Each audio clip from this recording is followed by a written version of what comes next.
Mai beritahu Nabi Allah bin ayah, wahai ayahku, tutuplah mata. Dia dah nak tutup. Jadi tutup mata dia supaya apa tujuannya kita tutup mata ni? Supaya haiwan tu bagi dia tenang. Kita tak boleh sembelih dalam keadaan dia meronta-ronta, dia agresif. Jadi elemen ihsan tu kena ada. Sebab apa? Ada kesan kepada daging dia, ada kesan kepada jantung yang kita belajar tadi. Bila kita sembelih dalam keadaan dia tak tenang, ya, maka menyebabkan jantung dia akan mengucuk. Kalau tak percaya, sekejap lagi kita belah jantung dia, kita tengok. Betul tak betul saya pun. Darah beku akan naik berlaku. Bila darah beku dalam tu yang bau habis tu. Itu yang penyakit tak keluar. Itu elemen-elemen tu kena ada lah. Jadi tutup mata dia, bagi dia rehat. Sebagai ikhtiar kita sebutlah. Bismillah, Allah Akbar. Ni tangan ni. Okey, nak menjinakkan haiwan. Doa penunduk. Maksud lagi Tapi sebenarnya bukan haiwan je. Kalau dalam Al-Quran disebut tunduk sekalian makhluk. Maknanya orang tu boleh lah. Faham tak? Surah Ali Imran. Sabit kepada satu riwayat daripada Anas bin Malik. Bab-bab sembelihan itu kan, contoh kalau perlu rujuk dalam kitab hadis, kebanyakan daripada Anas bin Malik. Di saat kata Anas, aku menunggang kuda bersama Rasulullah, ya, dan tiba-tiba kuda Rasulullah tu naik agresif. Jadi naik minyak, orang kata terangkat-angkat kaki lah. Macam kuda ni orang biasa naik, biasa memang terangkat kaki lah, ya. Lepas tu Nabi membaca surah ayat 83 daripada surah Ali Imran. Okay. Lalu Nabi tepuk-tepuk lah, biasanya tepuk-tepuk. Jadi elemen tu yang Ustaz bawa tu. Tepuk-tepuk ni Ustaz-Ustaz tu, a'udzubillahi minasyaitonir rajim. Apa ghairu dinillah yad'una wa rasul fis samawati wal ardi ta'am wa ka'am wa ilaihi yurja'un. Ustaz dia terutamanya kena silent. Usap dia terutama yang paling penting, dia paling lemah sekali ya. Sebab tu saya kata tak boleh tarik ekor. Lembu terutamanya, kambing, ekor ni dia punya benih yang kita mula-mula tumbuh tu, ataupun kalau orang manusia dia panggil sulbi, itulah benih yang mula-mula tumbuh. Kejadian manusia tu, lepas tu barulah naik kita punya disk ni. Kalau manusia dia ada 24 disk dia, yang selalu kita slip disk dia. Selalu kita slip disk ni number 1, 2, 3, 4, 5 dekat pinggang kita. Orang selalu sakit pinggang kan? Itu selalu slip disk. Yang tu akan bila mana dia terselit ke apa ni, dia punya saraf tu akan terhimpit, maka menyebabkan dia boleh lumpuh. Betul je. Puncu dia kat situ. Okey, lepas naik atas.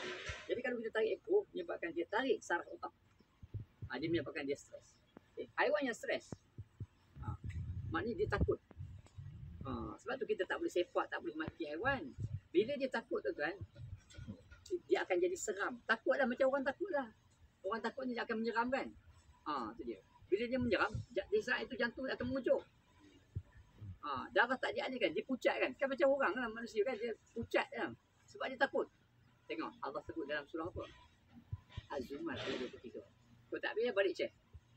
Kalau kita takut, kita akan menyerap, kata Allah. Kemudian dengan mengingati Allah. Maksudnya apa dia? Baca doa lah. Bismillah, Allah Akbar, zikir. Dengan mengingati Allah, kulit badan manusia akan jadi lembut. Tak percaya balik cek Surah Az-Zumar ayat 23. Ustaz dalam bidang kaunseling ni, Ustaz guna Al-Quran je tu kan. Guna hadis tu. Itu dia. Okey. Jadi sebab tu, sabit pula dalil yang lain, Allah sebut Ar-Ra'du ayat 28, surah Ar-Ra'du ayat 28 dan 29. A'udzubillahi minasyaitonir rajim. Allazina amanu wa tatma'innu qulubuhum bi dzikrillah.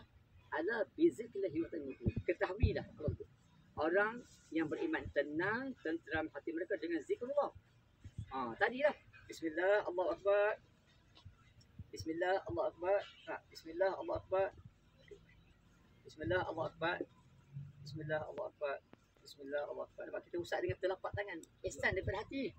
Hati kita tau. Bukan main kita tak jadi. Daripada hati pelan-pelan. Macam kita belah isteri kita. Macam kita belah anak kita. Kan anak kita menangis, kita apa? Pegang belakang dia lah. Ujuk. Dah. Kita tepuk-tepuk. Andai kata haiwan juga. Bila kita sebut dia akan agresif tu. Lembu terutamanya. Sebab tu saya pesan jangan tinggal haiwan. Dah sembelih kambing ke lembu ke, tunggu dia sampai habis hayat dia. SOP dia, betul Ustaz? Kalau SOP dia sign penyembelihan lah. Kambing 5 ke 10 minit je. Tempoh hayat dia habis. Ni saintifik tau. Ayam 3 minit. Kalau lembu 5 ke 15. 10 ke 15. Sebab tu kalau kat luar negara, Ustaz tanya Ustaz pernah audit 15 minit tu dia angkat, baru angkat lah. Dia kena tunggu kan. Baru dia beri orang skinning, dia bagi dia basuh, dia cuci betul. Sama juga kita ni, kejap kita kena basuh. Itu elemen ihsan pula dan itu elemen thayyibat tu.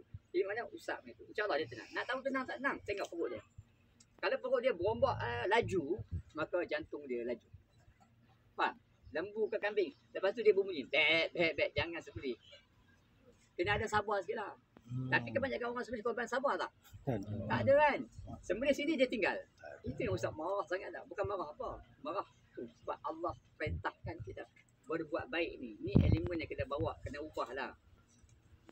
Tuan-tuan yang akan menyampaikan mesej ni kepada masyarakat kita. Okey. Habis tu. Dia tenang lah. Relax. Dia tidur habis. Itu je. Okey. Ayat ni kena hafal. Okey. Dah habis dia dah sembelih. Kita pula doa pula. Apa dia? Nak bagi lembut sedap makan. Surah Al-Mulk ayat 14. Selalu kita bacakan Al-Mulk kan? Orang yang baca Al-Mulk di waktu dia malam, dia nak tidur tu, terhindar daripada siksa kubur. Habis sebut dah hadis. Tahu dia kan? Jangan lupa baca. Sampai ayat 14, baca. Alla ya'lamu man khalaqa wa huwa latiful khabir. Nampak tak? Latif. Latif benar lembut. Jadi daging dia akan lembut. Sedap. Semua segala-gala ada insya-Allah. Kalau kambing dia tak berbau hamis, itu elemen yang perlu kita terapkan dalam hal sendiri. Okey? Okey, dah habis kita. Okey. Kita nak cerita. Seorang yang menyembelih itu dia kena pasti kedudukan buah halkum tu. Buah halkum